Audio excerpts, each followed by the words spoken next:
Hey everyone, welcome to Dave's Bonsai. On today's episode, unfortunately, it's the Polar Vortex, take 2.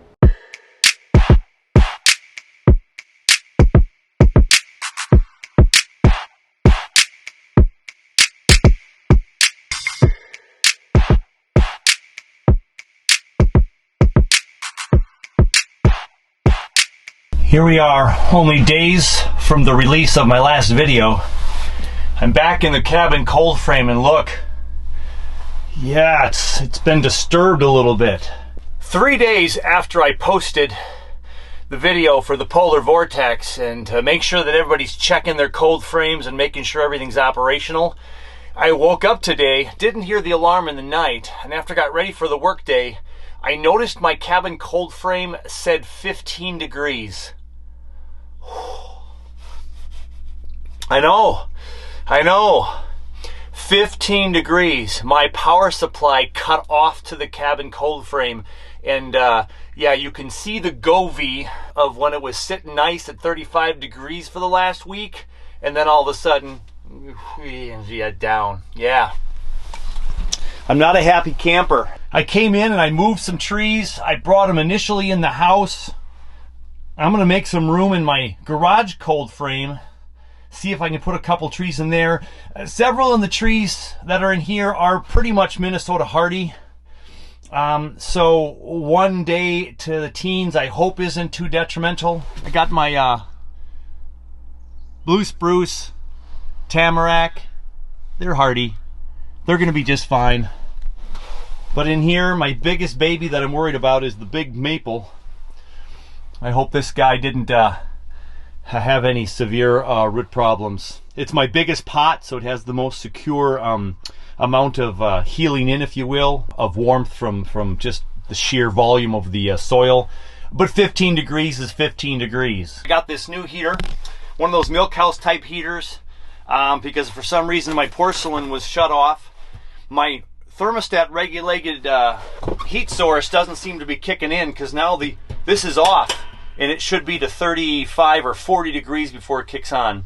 And this is in regular power right now, and it's not working. I have to do some more investigating, make sure I check all the power sources, because we cannot go another night dipping down. It's 31 degrees in right now, but we got to warm this thing up a little bit and help some of these roots.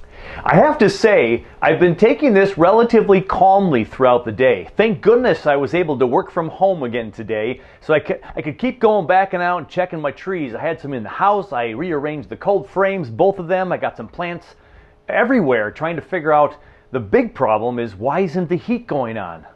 Oh, we got to figure this out. The next thing I had to do was head to the garage cold frame and see what I could rearrange.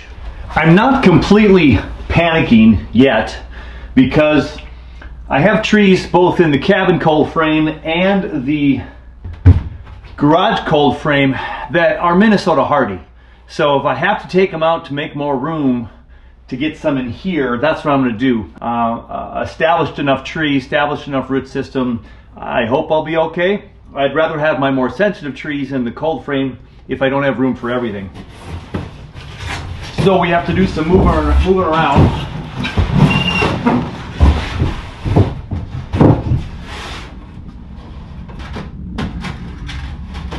I have a small juniper in here, but it's so small it'll fit anywhere in here, so I'm not going to move that. I still don't think this cold frame has completely warmed up thoroughly. The top section is just fine, but the bottom section is still fairly cold, although the ice bottles have thawed out, so that's good. So I have an arborvitae Minnesota hardy, a Scots pine Minnesota hardy, and a juniper that's a Scandia juniper, I believe, which is Minnesota hardy. And even my 9-bark. My 9-bark is Minnesota hardy. I wouldn't have to keep this in here if I didn't want to. But I do want to keep this one in here. So if I can keep this one protected, I'll see if I have enough room.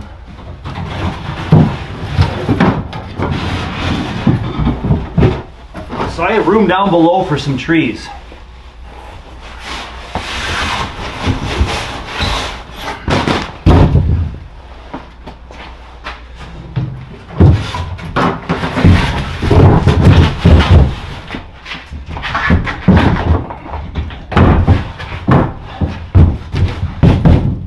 sure it's shut. We have heat again. So I checked my cables. I found where it connects back in there. Everything's tight, and jiggling it around, it started the milk house heater. But this one didn't go on. Or did it? Oh, it did. Yeah, got a little bit of a light there, indicator. All right, so both my heaters are on. I'm gonna see if it's gonna warm this place up. It says 32 degrees in here by the Govee. So we gotta sit and wait and see what'll happen and monitor this for the next hour or so and see if we can get this place warmed up a little bit more. I don't know why it's so intermittent. Something's going on. I'm gonna have to go look at the cords on the outside. Maybe we got some critters chewing through. Yeah, look at all the critter tracks.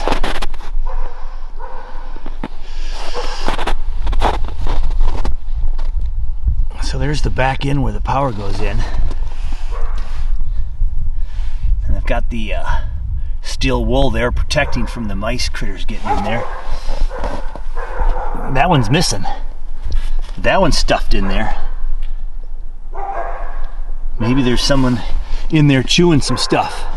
So looking way back in the corner down there, there's a little bit of frost back there. Cords seem fine. And the thing is I have power. I've had power here for the last few minutes now. There's the heat. It's on still. So I've got power. I just don't know why it keeps stopping. More investigating. I didn't think I was going to be able to fit all my plants into the garage cold frame and take enough out of the garage cold frame that are Minnesota hardy to make room for the ones that I'm worried about. So I had to do the inevitable. I don't like to do this, but we had to pay a visit to the old plant room. Welcome back to the old plant room. This used to be the plant room. Small, skinny, was running out of space. It's going to become a game room for the boys. They're working on saving up their money for a gaming system. And so I still have some space available for a little while. Got the big 75 gallon with my pond goldfish over there to your left. Here are some trees that I'm saving from the cabin cold frame up at the moment. I got a couple of boxwoods. Now these boxwoods are from a Minnesota nursery, Minnesota hardy. They'd be fine frozen outside. Got a super thin pot on this one, a little bit deeper on this one. I've had these inside my cold frame earlier in the spring, before the thaw in Minnesota, and they've done fine. I just have to be super duper careful that if I bring these things outside, that I put them in the shade for the first couple of weeks in the springtime and not in the direct sunlight. But this room stays about 65 degrees, 60 to 65. So we're going to let them warm up in here. Not a lot of light. When these lights go off, this is a north-facing window, not much light. My juniper here, my cascading juniper, would also probably be fine outside Minnesota winter. This is a Sarah Rayner pot. And I don't believe there's a lip on here, but I just don't want to risk it. I've had it in a cold frame for as long as I've had the pot and the tree. It's had its chance to be dormant. We want our junipers to go dormant, minimum 6 to 8 weeks, right? We don't want them to be house plants, although people have been successful. So I will mist this thing twice a day. I'll keep it watered. I'll put it in this room more in the dark through the first couple of weeks here into March. And then a couple weeks into March, I'll put it in my plant room with the warmth and the extra light. And then in the spring, I'll bring it outside as soon as I can into the shade when temperatures are gonna, be fine for it, right? When the snow starts to go away. So this one I'm not too worried about. I've got a quince back here, and they seem to want to bloom early in my cold frame. So I just took it in here. I know it'll start to grow and bloom in here.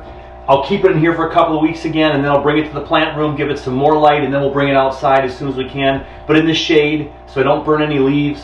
This isn't what I would like to do. It isn't ideal, but I'm trying to create more space in my cold frame that is going to stay, at that 40-degree range. And right now the cabin one's just kind of not making me comfortable here.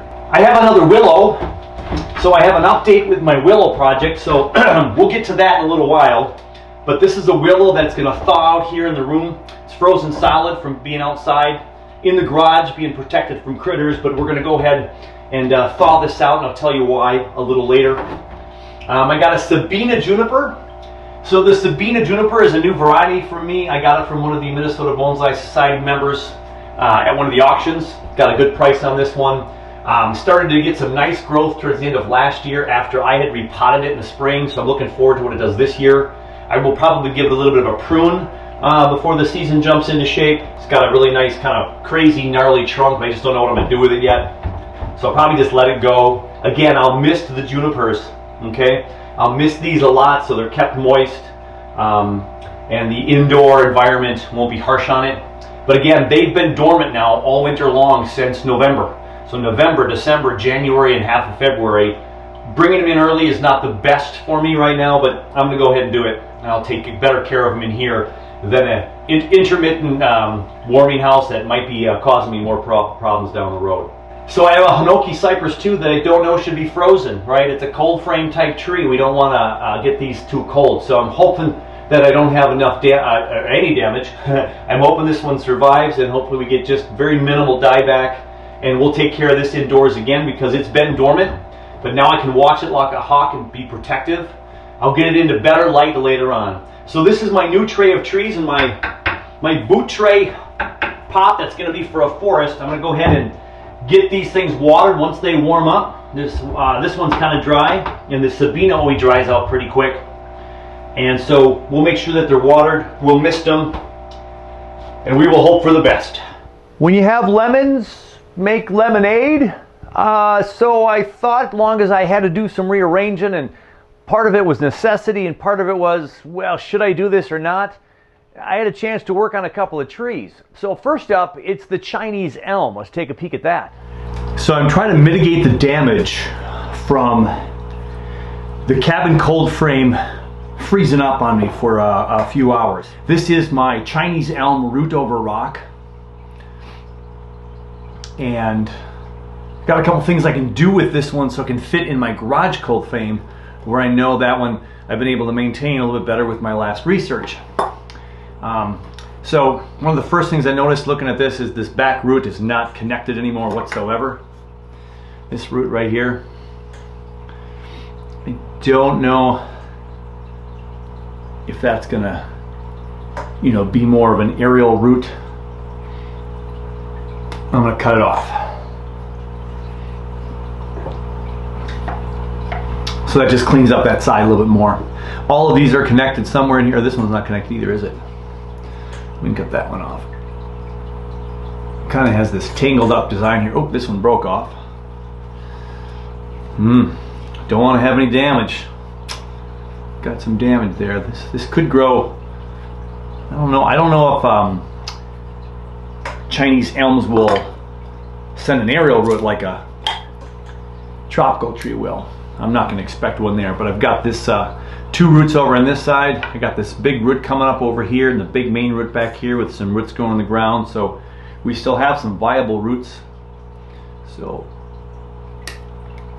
we got that going on. And we're going to hope that those continue to survive. They are all green. One just broke off, so I must have bumped it. Okay, so this is really only going to take a couple of minutes because I just need to shorten this up so it fits in the cold frame better because my shelf is a little bit too low. And this tree really grows fast. This is one of those that grows like a weed, the Chinese elm. And so I can cut this back pretty good, and I'd probably do really good this summer. It was repotted last spring.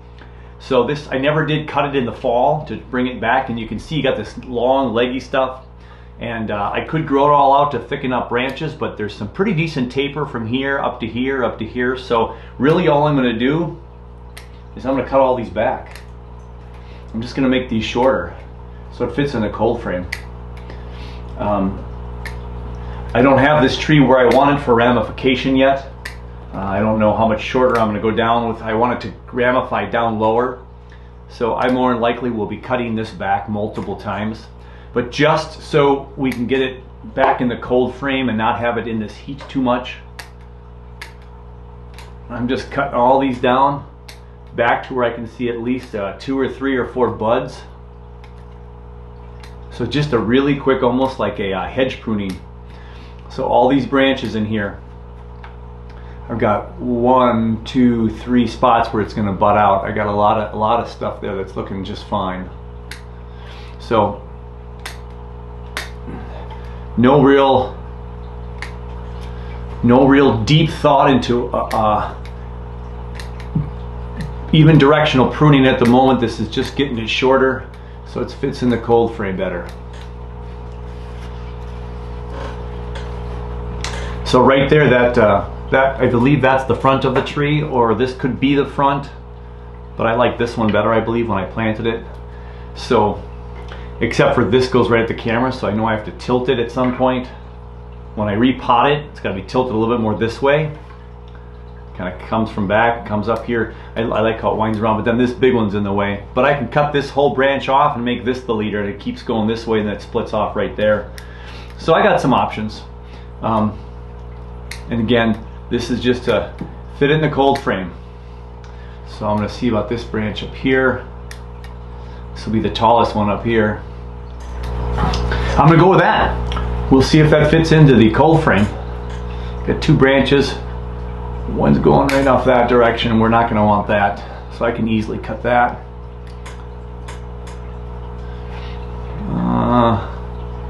This one has a weird growing pattern to it. I'm going to cut that one off. It just doesn't look good. This one's growing right at us. Oh, let me see. Oh, that's a background branch. Never mind, we're pretty good there. Yeah, it's not too bad. These 2 kind of grow the same area, but it's not quite a T here, so I'm just going to leave it there. Okay, just a quick little cleanup. We're going to go see if it fits back into the cold frame, the garage cold frame, because it was in the I'm just going to cut that shorter, back outside cold frame. I'm going to cut that up there. And it's going to all grow bigger. It's going to all be fine. And there we go. Got that kind of. Okay, so I'm going to put this out in the garage cold frame, and we'll keep with the mitigation process, trying to save the rest of the trees. We're in the beautiful plant room where it's nice and cozy and about 74 degrees. As I darken up the exposure, that's where we got to go check. Yeah, because I just saw on the Govee that the temperature in the cabin cold frame is now up into the 60s, 66 degrees. So time to go adjust the heat again. Just a peek of the sun shining on the cabin cold frame. A little bit of sun out today still, as the Polar Vortex has pretty much left us. We're in the teens today. And there we still have the larch, and we have the spruce out there. Let's dig into the cabin. Oh yeah, just when you opened the door, the blast of heat came out. Yeah, so everything in here is comfy, cozy. Look at that, 68 degrees. Yeah, we don't want that. So this guy's working too hard. I don't know if the regulated heat source is doing its thing, so I'm going to investigate that plug now and see if we can get this thing to shut off automatically. All right, so here is my heat regulated thermostat. Right now it's just a notch below 40 there, and you can hear the silence or the lack of noise, lack of a fan. You're hearing the lack of a heater. Let's turn it up.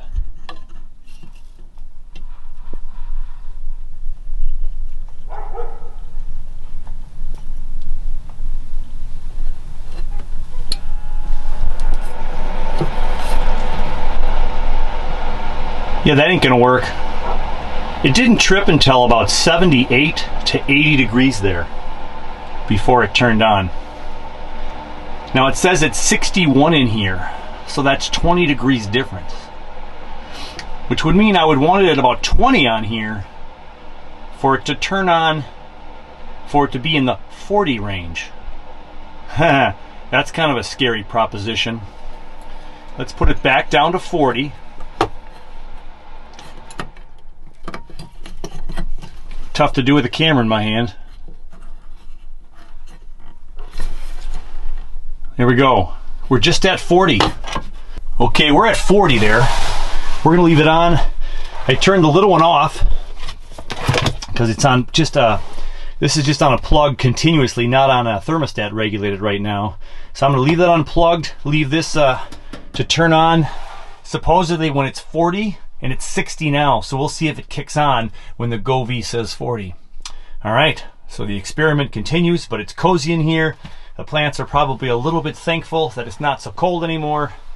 Let's hope there's not a lot of damage. I put a couple up high for higher heat to warm up.